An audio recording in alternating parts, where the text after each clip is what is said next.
таямнічы прыгажун, неразгаданы і нераскрыты.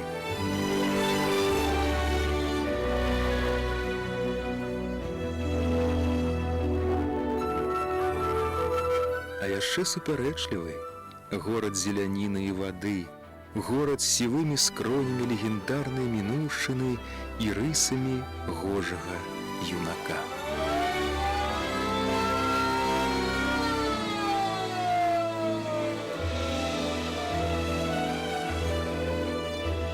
З зялёнымі шатамі дубоў і часам здаецца непраходным хмызняком абапал паўнаводнага сожа. І адначасова з манументальнай постаццю сцяной цягляных будынкаў. То Гомель.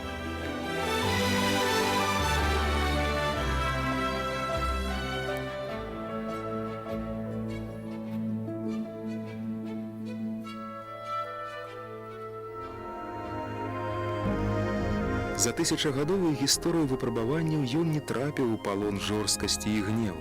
Заўжды гасцінна сустракаў людзей, незважаючы на погляды і становішча. Яскравыя сведчанні аскетычныя макаўкі культавай пабудовы старавераў з часоў ганіцеля Пятра I.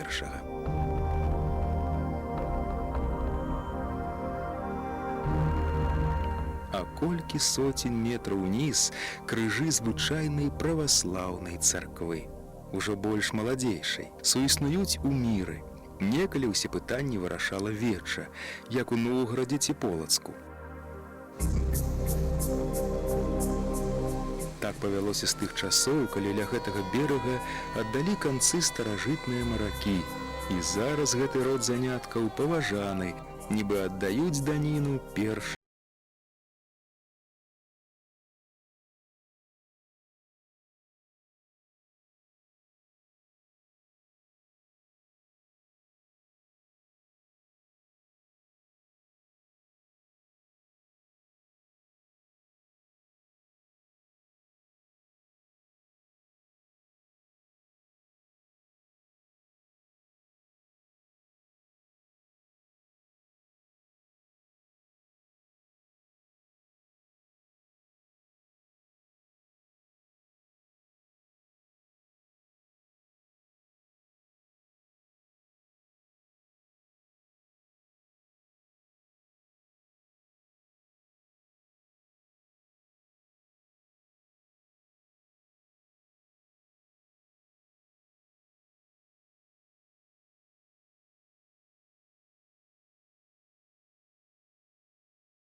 Але ж усе намаганні ў чвэрцьстагоддзя Мікалая Румянцева руйнуе яго пераемнік.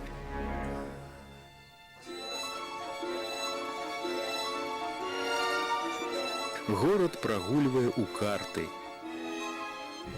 і закладвае ў раду.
Жытных знаходак, ваенныя трафеі, падарункі ад галоўных монархаў Еўропы – Мікалая I і Вільгельма IV, Фрыдрыха I.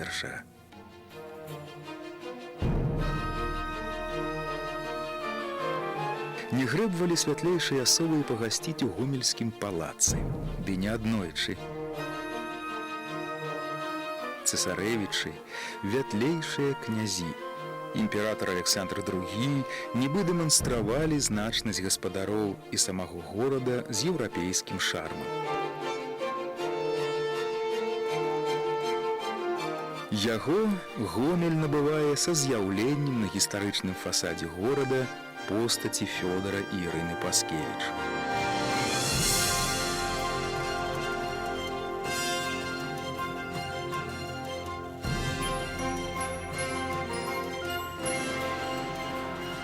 У адрозненне ад правіл этыкету у жыцці першасную ролю адыгрывае жонка.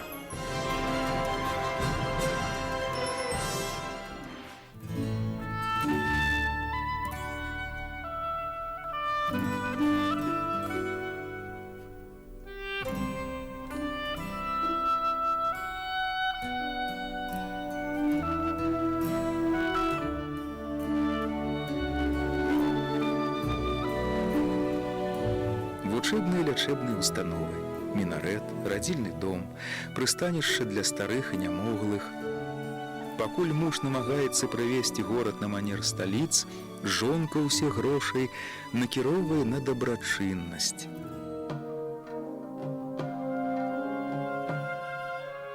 Народжаная Дашкава, дачка заўзятай наведвальніцы сталічных салонаў, мусіць, таксама павінна была быць асобай фанаберастай, ганарлівай. Не, здавалася, ў памяшканнях з такім багаццем, ды па колькасці ўсіх вядомых на той час фарбаў, аб міласэрнасці і чуць не маглі. Але ж менавіта ў гэтых пакоях людзі знаходзілі апошні паратунак. У княгіні, што сярод безлічы багацця і магчымасцяў, была адзінокай. Князь, вандруючы па сталіцах, да жонкі адносіўся фармальна. Сум маладая жанчына развейвала літаратурай, Менавіта гледзячы на гомельскія краявіды, быў накрэмзаны першы ў гісторыі пераклад «Вайны і міра» на французскую мову.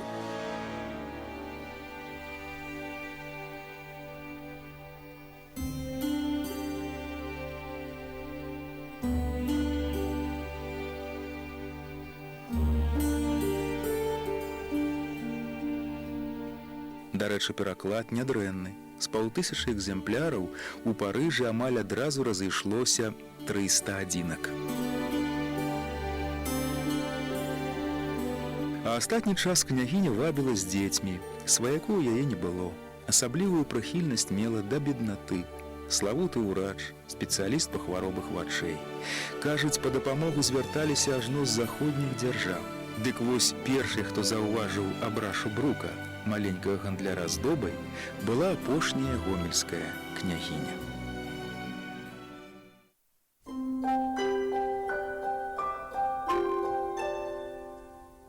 Кажуць, Гомель нібы кветка палесся, расквітнеў разам з будаўніцтвам сабора ў гонар Пятра і Паўла.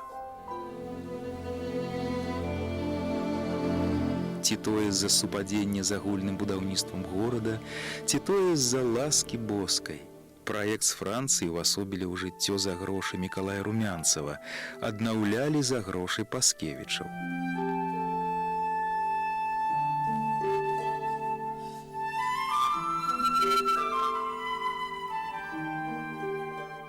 Міне час, і гэтую беларускую копію маскоўскага Ісакія ідэолагі ад камунізму ператвораць у планетарый, каб даказаць адсутнасць Бога.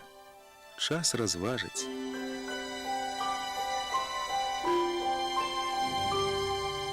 І гэтыя сцены ізноў пачуюць малітвы.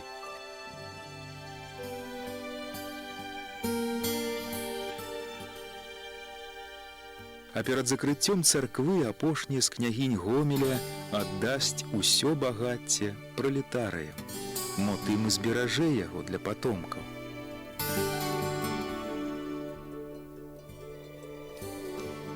У лепшы свет яна сыдзе збяднелай жанчынай, але з галоўным прынцыпам яе жыцця – багацце людзям і царкве, гонар нікому.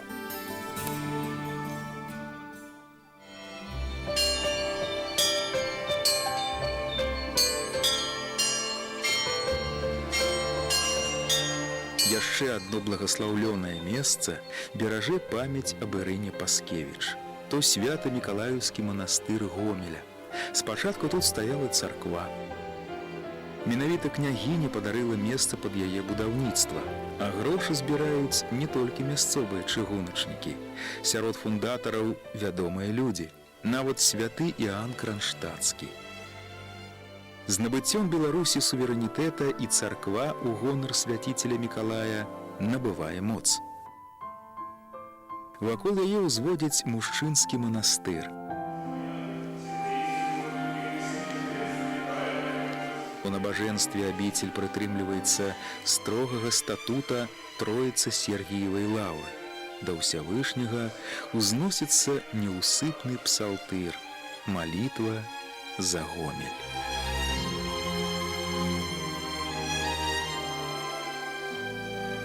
І горад працягвае будавацца, прыгажэць, патанаць у вільготных цяністых парках, навокал зеляніны і дужа гожы палац, цэрквы, альтанкі, сучасныя будынкі, сімвалы цяперашняга жыцця. Усё углядаецца ў ваду, у раку, сош.